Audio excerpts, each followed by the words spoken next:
Shalom semuanya. Apa kabar kalian semua? Harus baik-baik aja dong ya, anak Tuhan.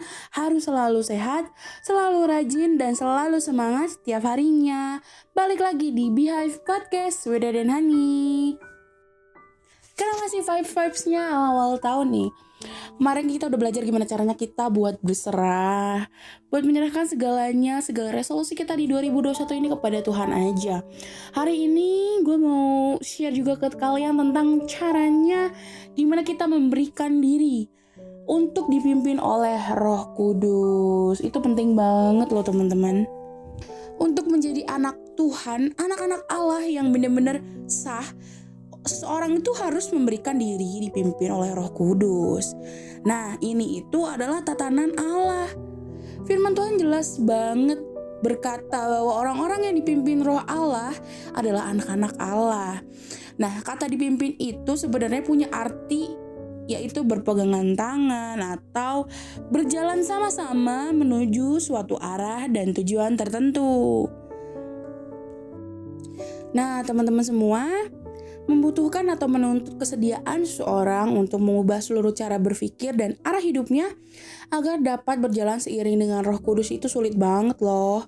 Pimpinan Roh Kudus bukanlah paksaan. Kalau seseorang bersedia dipimpin ya, maka ia akan hidup dalam pimpinan. Tapi kalau seorang menolak pimpinan Roh Kudus, ya Roh Kudus juga bakalan mundur. Kan Roh Kudus gak maksa. Dalam hal ini harus dipahami bahwa Roh Kudus itu benar-benar gak maksa seseorang untuk hidup dalam pimpinannya. Setiap orang percaya harus hidup dalam pimpinan Roh. Hidup menurut Roh seperti hutang yang harus dibayar. Setiap orang percaya harus membayarnya. Hidup dalam pimpinan Roh juga bukan sesuatu yang otomatis atau cepat dan bisa berlangsung. Orang percaya harus menggunakan kehendak bebasnya untuk dipimpin Roh Kudus. Itulah sebabnya firman Tuhan berkata di dalam Roma 8 ayat 12-13 bunyinya, "Jadi saudara-saudara, kita adalah orang berhutang, tetapi bukan kepada daging, supaya hidup menurut daging. Sebab jika kamu hidup menurut daging, kamu akan mati. Tetapi jika oleh Roh kamu mematikan perbuatan-perbuatan tubuhmu, kamu akan hidup." Dari pernyataan di atas tentang ayat dari Roma 8 ayat 12-13, jelas banget bahwa hidup menurut Roh itu adalah panggilan yang harus dipenuhi. Nah, teman-teman semua, dikatakan bahwa orang percaya adalah seperti orang berhutang untuk hidup menurut Roh, berarti ini suatu keharusan yang tidak harus dipenuhi. Ini adalah tatanan Allah yang tidak boleh dan memang gak dapat dihindari. Di dalam Roma 8 ayat 14, firman Tuhan menunjukkan bahwa orang yang sah sebagai anak-anak Allah adalah orang yang hidup dalam pimpinan Roh Allah.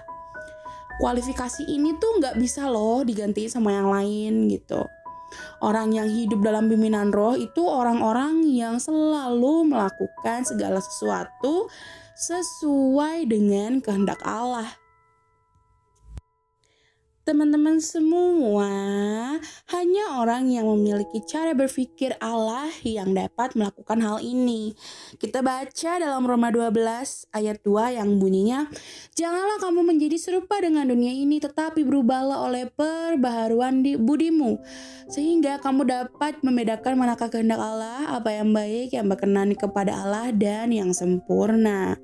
Firman Tuhan ini mengatakan agar orang percaya itu gak serupa dengan dunia ini, gak sama orang-orang lain yang gak percaya sama Tuhan. Orang percaya harus berusaha mengerti kehendak Tuhan sampai benar-benar ngerti banget. Hal ini merupakan pergumulan inti dari orang percaya loh. Dengan menjadi orang percaya berarti kita berhutang untuk hidup menurut Roh, bukan menurut daging. Menurut daging itu maksudnya gini loh, menuruti kayak apa yang kita mau, atau ya hidup biasa-biasa aja nih kayak orang-orang lain yang gak percaya sama Tuhan, hidupnya gitu-gitu aja, duniawi banget. Nah, mereka tuh kan mikirnya hal-hal daging tuh, kayak gak mikirin nih kayak hidup kita setelah ini bakal gimana. Kalau aku meninggal nanti apakah aku masuk surga? Apakah aku yang lakukan di dalam hidup aku tuh jadi berkat buat orang lain? Nah, mereka tuh gak berpikir sampai situ gitu. Banyak banget juga sih orang percaya yang masih ada di kondisi seperti ini. Adapun hidup menurut roh itu artinya hanya bertindak sesuai dengan pikiran dan perasaan Tuhan. Tentu banyak banget orang-orang yang hidup menurut pimpinan roh tapi nggak lagi hidup menurut keinginannya sendiri, tapi mengarahkan diri kepada kehendak dan rencana Tuhan serta memfokuskan diri pada kehidupan yang akan datang. Ya jelas, kerajaan surga. Udah gitu tuh ya. Jadi hal ini tuh bener-bener penting banget buat orang percaya. Hal ini yang bener-bener mengesahkan gitu loh. Dan menunjukkan bahwa kita adalah anak-anak Allah.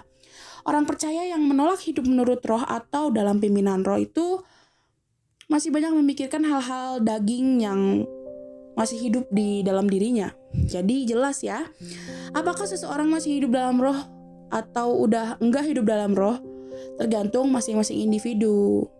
Nah teman-teman, ada nih cerita jemaat Roma itu jemaat yang luar biasa. Mereka berani menentang aniaya yang hebat terhadap mereka dari pemerintah Romawi.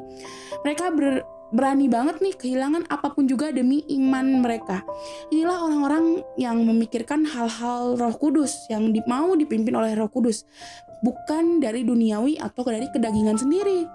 Itulah sebabnya tanpa ragu-ragu Paulus mengatakan kepada mereka bahwa mereka adalah orang-orang yang lebih dari orang-orang pemenang. Orang-orang yang menang maksudnya adalah orang-orang Roma yang lebih menang dari hal kekayaan, kedudukan, kehormatan, dan hal-hal duniawi lainnya. Orang-orang percaya di Roma itu orang-orang yang anak-anak Allah banget deh, yang bermartabat lebih dari semua orang-orang yang hebat di ukuran dunia atau kedagingan sendiri. Anak-anak Allah memiliki keagungan lebih dari manusia pada umumnya dalam moral, karakter, di segala aspek atau hidupnya tuh lebih punya kualitas dibandingkan orang lain. Nah, gak banyak nih orang yang bisa sampai di level ini karena emang susah banget ketika kita menolak keinginan daging atau duniawi kita. Sementara kita mungkin hidup di antara orang-orang yang punya lifestyle seperti itu.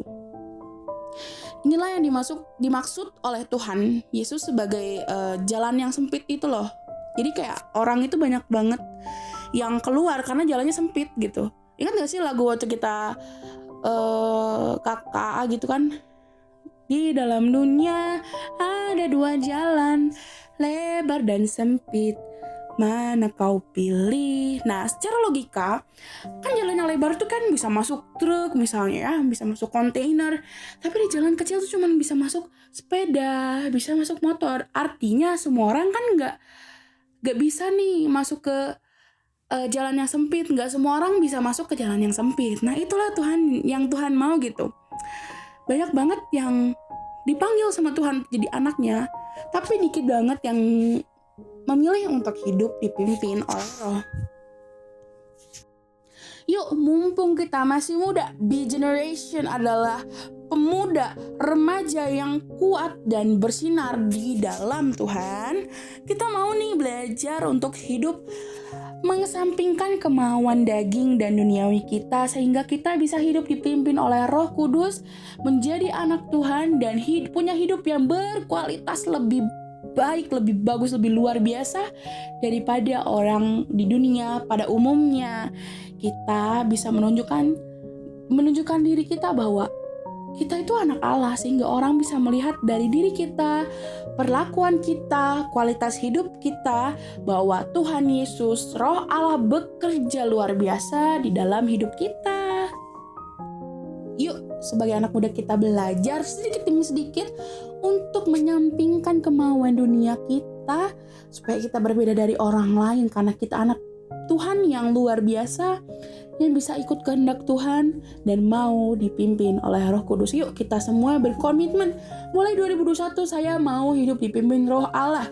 Saya mau dipimpin Roh supaya saya bisa hidup lebih baik lagi, punya kualitas hidup lebih baik lagi dan juga jadi berkat buat orang lain. Jangan lupa di like, comment, subscribe, and share ke teman-teman kalian biar teman-teman kalian juga sama-sama belajar ya. Thank you teman-teman yang udah dengerin sampai sekarang dan udah dengerin episode kedua di 2021 dari Beehive Podcast ini. Jangan lupa dicek IG Be Generation, nanti tetap linknya ditaruh di description box. Nah, kalian bisa cek nih, bisa kasih saran dan kritik untuk podcast selanjutnya. Maaf banget kalau hari ini ada kesalahan kata atau penyebutan di dalam podcast Beehive hari ini. Nah, gue pamit ya. Dadah, Beehive Podcast, Wida dan Hani. God bless you.